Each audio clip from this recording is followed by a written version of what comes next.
하나님의 말씀을 받들어 봉독할 때에 살아계신 하나님의 음성을 들으시기 바랍니다.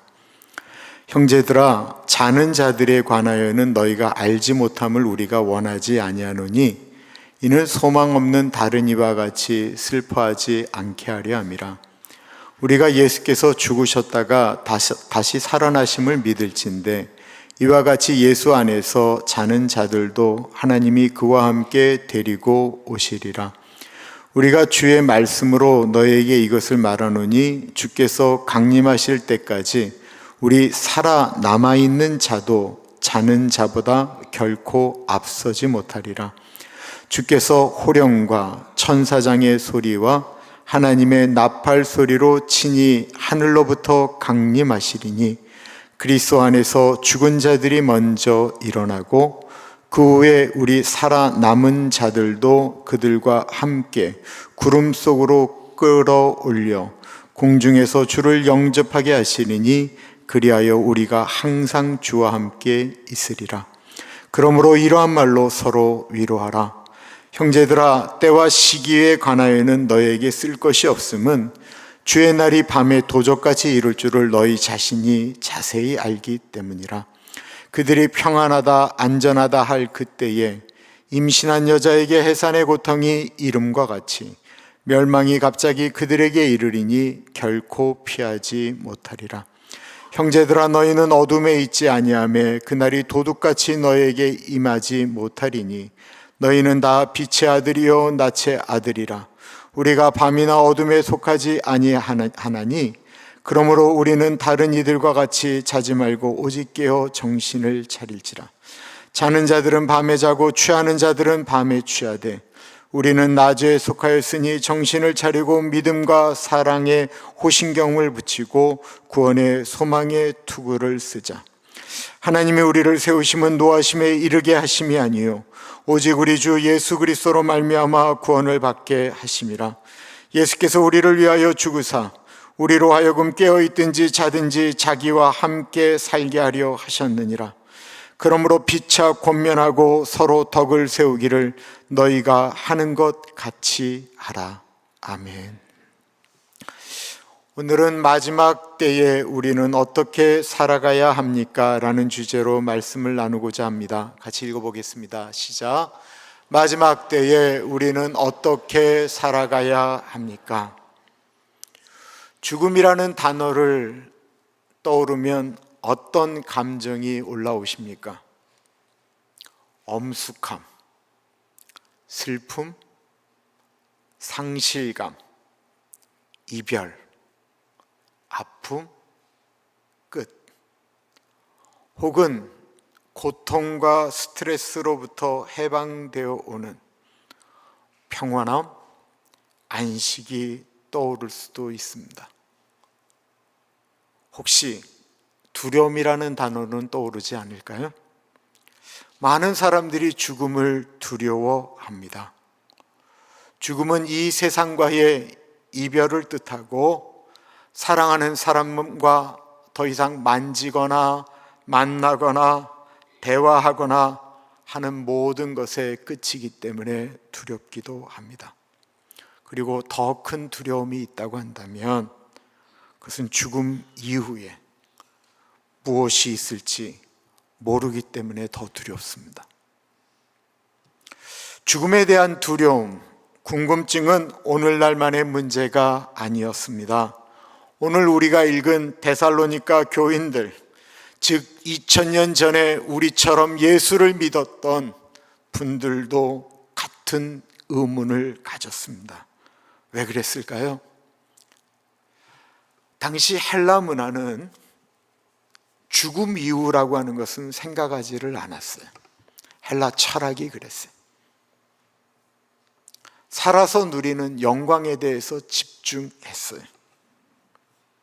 그리고 당시 데살로니가에서 예수를 믿는다라고 하는 것은 결코 우리가 지금 예수를 믿는다라고 결정하는 것과는 아주 다른 것이었습니다.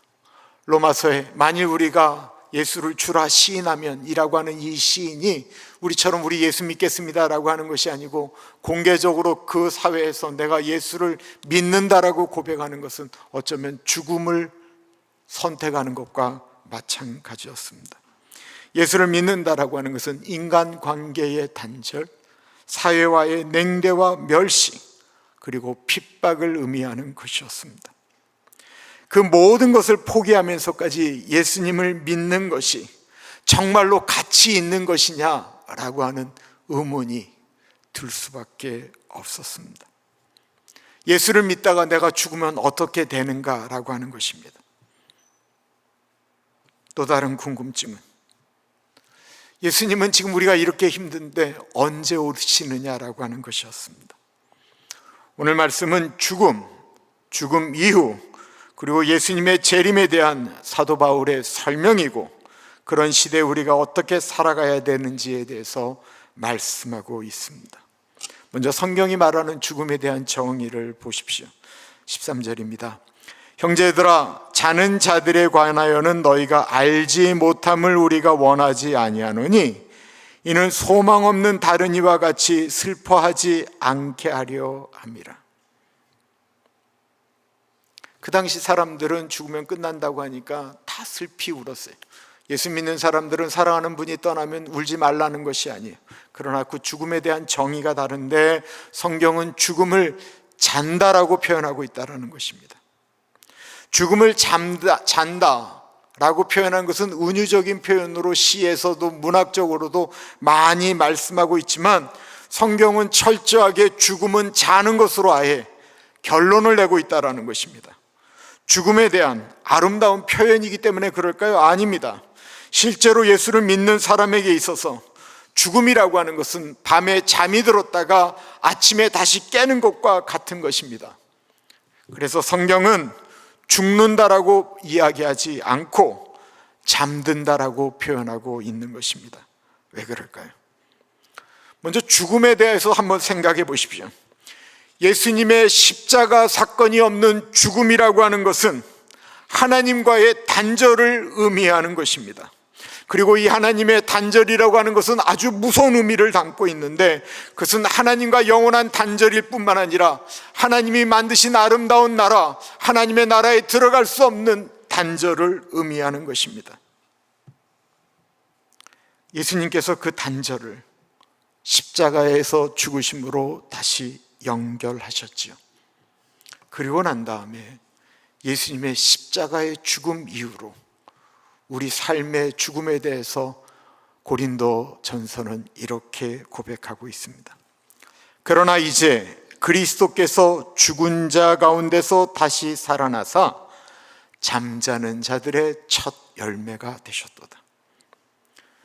이 15장 20절에는 예수님은 죽었다라고 표현하고, 예수 안에서 죽은 사람들은 잠들었다라고 표현하고 있는 거예요.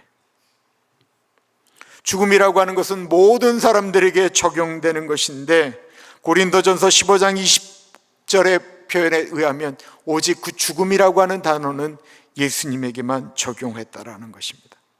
이유는 예수님께서 허물과 죄로 죽을 우리의 그 죽음을 예수님께서 십자가에서 다 짊어지시고 죽으셨기 때문에 그렇습니다. 그래서 에베소서에는 죄와 허물로 죽었던 너희를 살리셨다라고 표현하고 있습니다. 그래서 그 죽음이라고 하는 단절을 잠자는 것으로 만드셨습니다.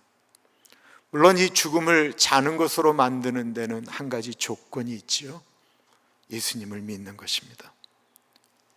하나님이 세상을 이처럼 사랑하사 독생자를 주셨으니 이는 저를 믿는 자마다 멸망치 않고 영생을 얻게 하려 하심이라. 멸망이라고 하는 건 단절을 의미하는 거죠. 더 이상 소망이 없는 거예요. 근데 영생이라고 하는 것은 우리의 인생이 끝나면 영생이 시작된다라고 하는 것을 의미하는 것입니다. 따라서 예수를 믿는 자들에게 죽음은 슬픈 것이지만, 우리가 다시 만날 날을 기대하는 것은 우리가 자다가 일어나면 우리가 또 만나기 때문에 그렇습니다. 14절과 15절은 우리가 예수께서 죽으셨다가 다시 살아나심을 믿을진데, 이와 같이 예수 안에서 자는 자들도 하나님이 그와 함께 데리고 오시리라. 우리가 주의 말씀으로 너에게 이것을 말하노니 주께서 강림하실 때까지 우리 살아남아 있는 자도 자는 자보다 결코 앞서지 못하리라. 성경은 예수님은 끊임없이 죽었다라고 표현하고 있고 우리는 잔다라고 표현하고 있습니다. 14절에 예수 안에서 자는 자들이라고 하는 표현은 원어를 그대로 해석하면 예수로 말미암아 자는 자들이라고 하는 뜻입니다. 이는 예수 믿는 사람들의 죽음이 이제부터는 예수로 말미암아 죽는 것이 아니고 자는 것이 되었다라는 것입니다. 이렇게 말하는 건요, 저의 말이 아니고 15절에 보면 주님 곧 예수님의 말씀이라고 사도 바울이 표현하고 있습니다. 예수님이 다시 이 세상에 오시는 것을 우리는 재림이라고도 이야기하고요, 강림이라고도 부르는데, 그날에는 이미 잠들어 하나님 나라에 올라간 모든 성도들이 함께 강림할 것이다라고 성경은 말하고 있습니다. 세상에 이것보다 더 멋진 장면이 어디 있을까요? 만약 우리가 살아서 예수님을 만나게 될 때 먼저 보낸 성도들이, 저는 말씀을 묵상하는데 우리 아버지가 하늘에서 예수님과 함께 내려오는 장면을 보면 얼마나 기가 막힐까라는 생각이 들었습니다. 예수님이 다시 이 땅에 오실 때 먼저 잠든 성도들이 예수님과 함께 오셔서 이 세상을 심판하신다라는 것입니다. 잠잔다라고 표현하는 것, 예수 없이 죽는 것은 두려운 것이지만 예수로 말미암아 잠드는 것을 두려워하지 마십시오. 하나님이 부르시면 우리는 이제 잠자리에 든다라고 생각하며 잠들면 됩니다. 죽는 건 무섭지만 잠자는 건 무서워하시는 분 계세요? 우리 안에 천국에 대한 소망을 갖고 있으면 잠자는 것을 무서워해서는 안 된다라는 것입니다. 그리고 예수님을 통해 우리는 하나님 나라에서 다시 깨어날 것입니다. 여기서 중요한 말씀이 나오는데 그건 예수님의 재림에 관한 말씀인데요, 주께서 호령과 천사장의 소리와 하나님의 나팔 소리로 친히 하늘로부터 강림하시리니 그리스도 안에서 죽은 자들이 먼저 일어나고 그 후에 우리 살아남은 자들도 그들과 함께 구름 속으로 끌어올려 공중에서 주를 영접하게 하시리니 그리하여 우리가 항상 주와 함께 있으리라. 아까 우리가 불렀던 찬양처럼 주님께서 오실 때는 천군 천사의 나팔 소리 가운데 구름 타고 오신다라고 고백하죠. 근데 문제는 여기에 있는 표현 중에 하나가 그리스도 안에서 먼저 죽은 자들이 일어난다라는 것입니다. 이 표현은 마치 예수님을 믿다가 죽은 분들이 이 땅 가운데서 썩어서 그냥 있는 그 상태로 머물러 있다가 천국에 올라가지 않고 있는 상태로 있다가 예수님께서 공중에서 재림하실 때 그때 그 몸이 부활체가 되어서 그때 그들이 먼저 올라가고 그 다음에 살아있는 사람들이 올라간다라고 느껴지게 됩니다. 이것을 있는 그대로 해석하고 받아들인 분들이 있습니다. 그분들을 제세례파라고도 이야기하고요, 여러 학파들이 있어요. 옛날에 알렉산드리아 학파, 옛날에 초대 교부 중에 그분들도 그런 식으로 해석을 했습니다. 이것을 믿었던 분들, 천년왕국에 대한 그 요한계시록의 해석과 더불어서 이것들을 세대주의로 해석했던 분들 중에 그런 분들이 계셨는데, 그래서 옛날 어른들 중에 신앙이 좋은 분들은 내 몸은 절대로 화장하면 안 된다라는 거예요. 예수님 만날 때 나는 온전한 모습으로 나가야 되기 때문에 매장해다오라고 말씀하셨던 어른들도 있습니다. 성경은 우리가 잠들면 그 즉시 하나님 나라로 간다라고 말씀하고 있습니다. 예수님께서 십자가에 달리셨을 때 그 옆에 달려있던 강도가 예수님께 말하죠. 예수님 나라로 가실 때 저를 좀 기억해 주십시오. 라고 부탁을 하자 예수님께서 내가 오늘 나와 함께 낙원에 이를 것이다 라고 말씀하고 있습니다. 우리가 죽으면 마치 아침에 일어나듯이 하나님 나라에서 깨어날 것입니다. 이것에 대한 해석을 저는 그냥 우리의 영혼과 예수님의 강림 때는 썩었던 시체가 하나로 만나면서 영성체, 부활체가 되는 것으로 저는 그냥 이해를 하고 있습니다. 잘 모르겠어요. 그러지 않을까라고 생각을 하면서 이 본문을 보았습니다.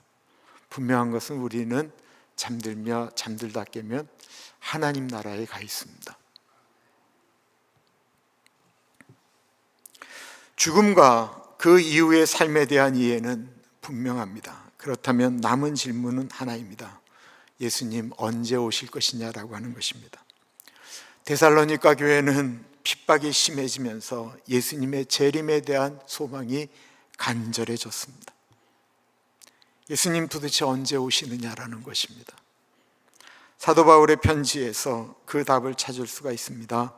형제들아, 때와 시기에 관하여는 너에게 쓸 것이 없으니 주의 날이 밤에 도둑같이 이룰 줄을 너희 자신이 자세히 알기 때문이라. 모든 사람들이 이 때와 시기에 대해서 궁금해하는 것입니다.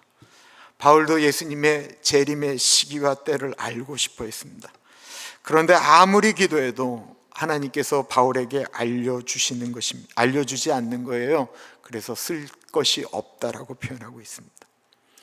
여기서 때라고 하는 것은 그 헬라 우리가 좀 많이 들었던 그 크로노스라고 하는 것을 뜨고요, 시기라고 하는 것은 카이로스라고 얘기합니다. 이 크로노스는 우리 시계 가운데서 시간이 지금 지나가고 있는 거예요. 이걸 크로노스, 이 세상의 그 때를 이야기하는 겁니다. 그럼 카이로스라고 하는 것은 그냥 특별한 의미가 있는 때를 얘기하는 거예요. 우리가 만나서 결혼을 할 때, 물론 시간적으로는 정해졌지만 그때는 우리한테 잊지 못할 어떠한 사건처럼 이야기되어지잖아요. 그런데 예수님의 강림은 때와 시기에 대해서는 아예 알려주지 않으신다라는 것입니다. 그런데도 끊임없이 때와 시기를 연구하는 분들이 있습니다. 안식교회가 그렇게 해서 만들어졌어요. 그 다니엘서에 있는 2300주기를 1년씩 해서 이스라엘이 바벨론에서 해방된 그때로부터 2300년을 따지니까 1846년인가 그랬다라는 거예요. 그때 오신다라고 이야기했던 그거면서 그게 안식교의 시작이었습니다. 한국에 있는 모든 이단들이 이 때와 시기를 구분해서 이야기를 해요. 그리고 이 때와 시기에 대해서 가장 많이들 교회들이 기다렸던 때가 있다고 한다면 그는 1980년대, 90년대였습니다. 제 중학교 2학년 때 교회 수련회 주제곡이 언제 주님 다시 오실는지 아는 자가 없으니였습니다. 그리고 우리가 중학교 때 종말론에 대해서 배웠습니다. 그럴지 모른다라고 생각했어요. 그때는 소련과 미국이 신냉정 시대로 아주 치열하게 싸울 때였습니다. 또한 세대주의 신학의 영향으로 많은 이들이 2000년이 되기 전에 예수님 오신다라고 확신했습니다. 미국에 있는 유명한 목사님들의 설교도 대체로 그랬습니다. 그러면서 많은 책들이 종말에 관련된 이야기들이 쏟아져 나왔습니다.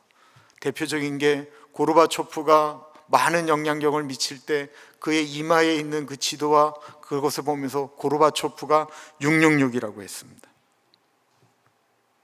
그리고 새롭게 등장한 컴퓨터가 666이라고 했고요, 요한 바오로 2세가 그때 엄청난 영향력을 미쳤기 때문에 교황이 666이라고 했습니다. 바코드가 666이라고 했고, 이런 관련된 책들이 기독교 서적 코너에 엄청나게 많았습니다.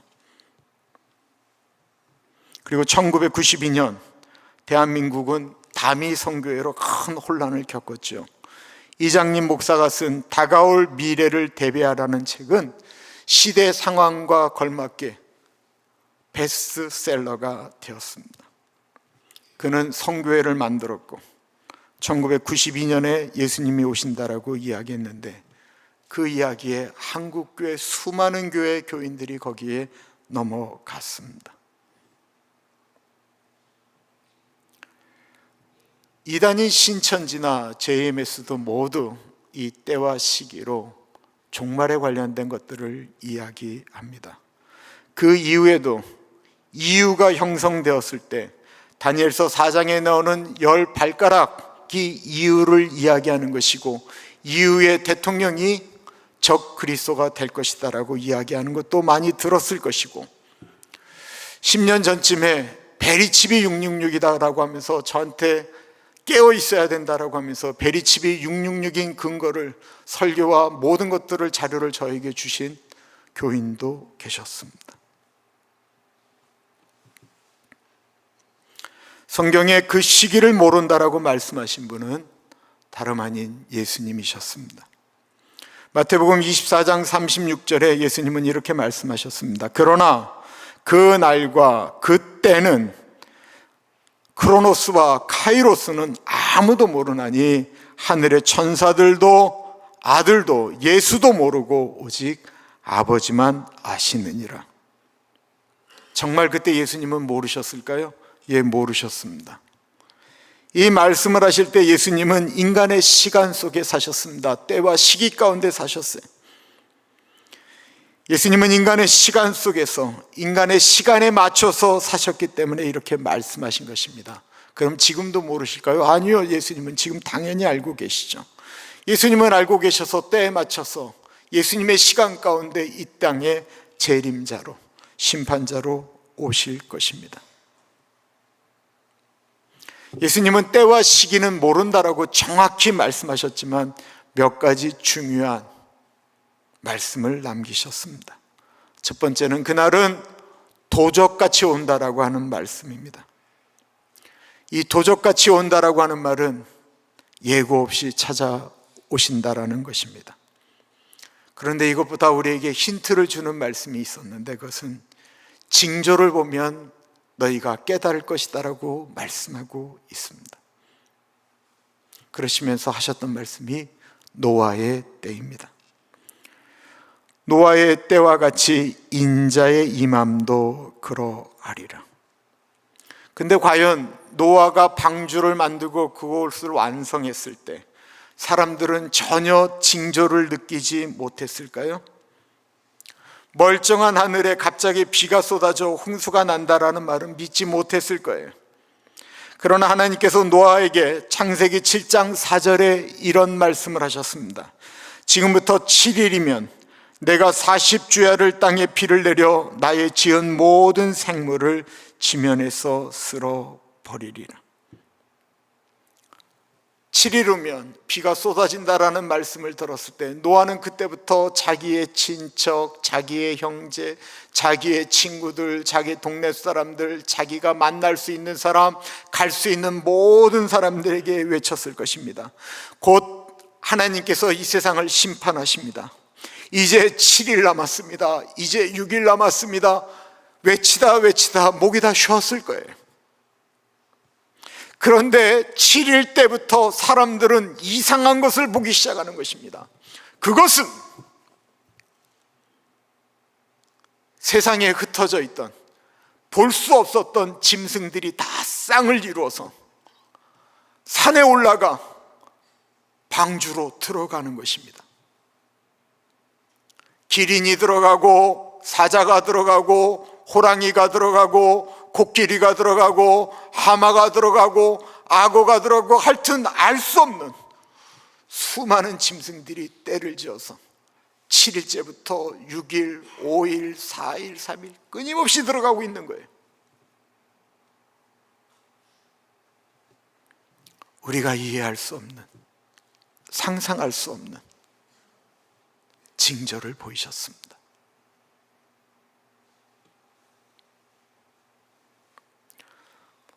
우리가 만약에 그런 징조를 보고 있다고 한다면 우리는 어떻게 해야 됩니까? 지금의 때와 시기는 어떻습니까? 시기와 때는 잘 모르지만 징조는 나타나고 있다고 생각합니다. 미국 핵과학자회에서 만든 것이 지구 종말 시계라는 것은 잘 아실 것입니다. 1940년대에는 지구의 종말 시간이 몇 시, 지구 이 세상에 위험한 일이 생길 때마다 그 시계는 이렇게 종말을 향하여 나아갔는데요. 2020년에는 남은 시간이 23시 58분 20초를 가리키고 있어서 지구의 남은 시간은 100초라고 했는데, 이게 2022년에는 23시 58분 30초 90초가 남아있다라고, 그 예수 안 믿는 사람들이에요. 미국 핵과학자협회에서 지금 지구의 남은 시간은 100초가 남았다라고 기록하고 있습니다. 러시아와 우크라이나의 위협, 지금 같아서는 러시아가 핵무기를 써도 이상하지 않죠. AI의 등장, 북극해의 빙하는 점점 더 빠르게 녹아내리고 있고 지구의 온도는 매년 상승하고 있습니다. 세계 곳곳에서 일어나고 있는 지진, 해일, 허리케인, 토네이도, 이상기온, 끊임없이 발생하고 있는 홍수, 그리고 특히 이스라엘에서 일어나고 있는 이상한 징조들은 성경에 예언한 것들입니다. 예수님은 때와 시기는 모르지만 징조를 통해 알라라고 하셨습니다. 그런데 90년대, 80년대에 너무 종말론에 우리가 그냥 속고 또 속았기 때문에 더 이상 이런 얘기가 의미 없이 다가오는 시대를 살고 있습니다. 사도 바울이 데살로니가 교인들에게 이렇게 말씀하고 있습니다. 그들이 평안하다, 안전하다고 할 그때에 임신한 여자에게 해산의 고통이 이름과 같이 멸망이 갑자기 그들에게 이르리니 결코 피하지 못하리라. 평안하다, 안전하다라는 말이 나쁜 말일까요? 우리가 늘 원하는 거잖아요. 그럼 편안하면 안 되고 안전하면 안 된다라는 말씀입니까? 그 말이 아니에요. 마음 놓고 살아가지 말라라는 거예요. 평안하다, 안전하다라고 하는 곳에 두 사람이 있었습니다. 이 사람들은 이 세상 한복판 똑같은 곳에서 똑같은 일을 하고 똑같이 자고 똑같이 일어나고 똑같은 밥 먹고 똑같이 가족 갖고 살았습니다. 한 사람은 산속이나 교회에 있고 한 사람은 사회 가운데 있는 것이 아니고요, 다 똑같은 곳에 있었습니다. 그런데 어느 날 마태복음에 휴거라고 하는 것이 등장하게 되는데, 그때의 표현을 이렇게 말씀하고 있습니다. 그때 두 사람이 밭에 있음에 한 사람은 데려가고 한 사람은 버려움을 당할 것이요, 두 여자가 맷돌질을 하고 있음에 한 사람은 데려가고 한 사람은 버려둠을 당할 것이니라. 그러므로 깨어 있으라. 어느 날에 너희 주가 임할는지 너희가 알지 못함이니라.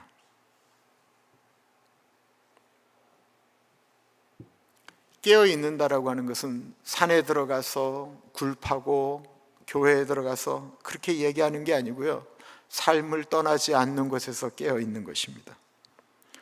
남들과 똑같이 일하고 똑같이 밥 먹고 똑같이 잠자는 것입니다. 그러나 하나 차이가 있다고 한다면 깨어 있는 삶입니다.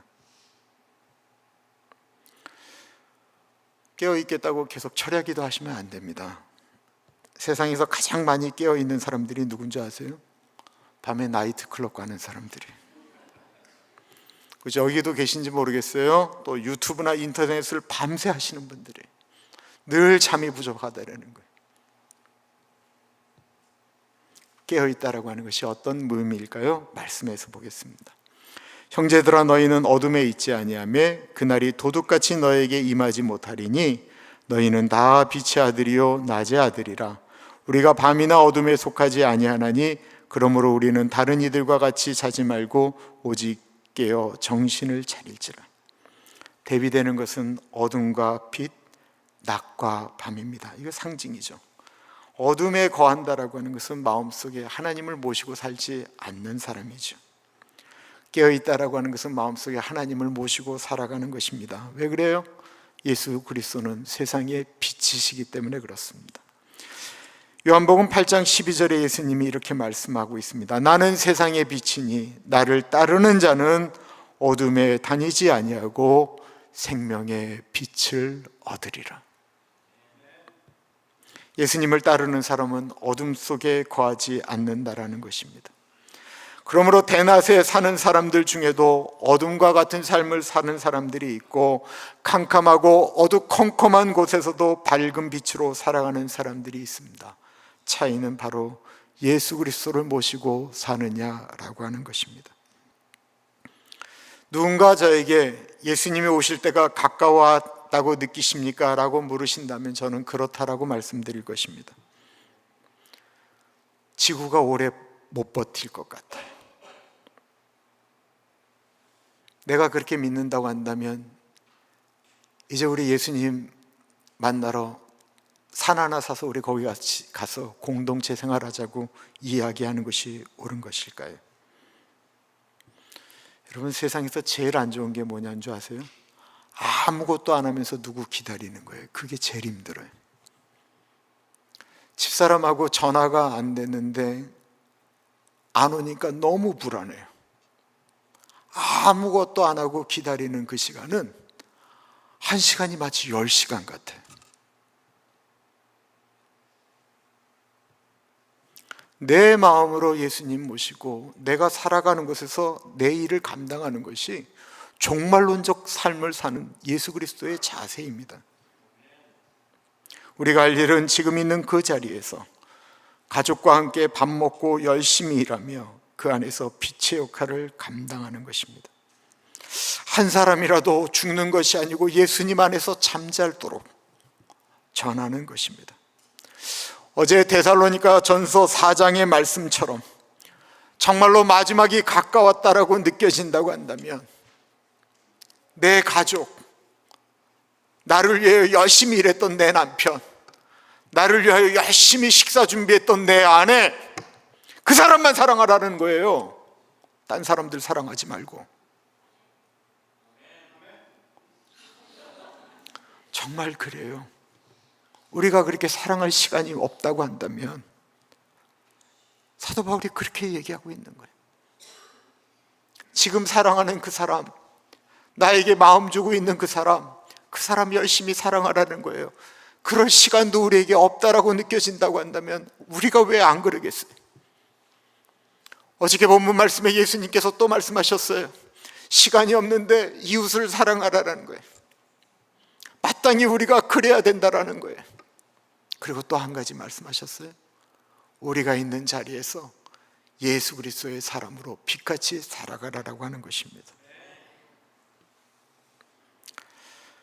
우리 그렇게 멋지게 살다가요, 하나님이 부르시면 잠든 듯 돌아가는 그 삶을 기도하는, 그렇게 종말을 기다리는 그리스도인이 되기를 간절히 기도합니다. 존귀하신 하나님 아버지,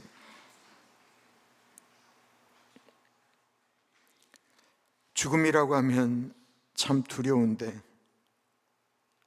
예수님 안에서 잠잔다라고 말씀하셔서 사랑하는 분을 보내도 다시 만날 수가 있고, 우리도 그 영광의 자리에 들어가고 싶다라고 하는 고백을 하게 됩니다. 하나님, 더 바라기는 그 잠잤다 깨어나는 곳에 내 사랑하는 가족들이 있기를 기도합니다. 내 사랑하는 친구들이 있기를 기도합니다. 내가 기도하는 그 한 사람이 거기에 있기를 기도합니다. 하나님, 그걸로 끝인데 하나님, 우리가 살아있을 때 그 일을 위하여 더욱 애쓰고 노력하고 헌신하게 하여 주옵소서. 존귀하신 예수님 이름으로 기도드립니다. 아멘.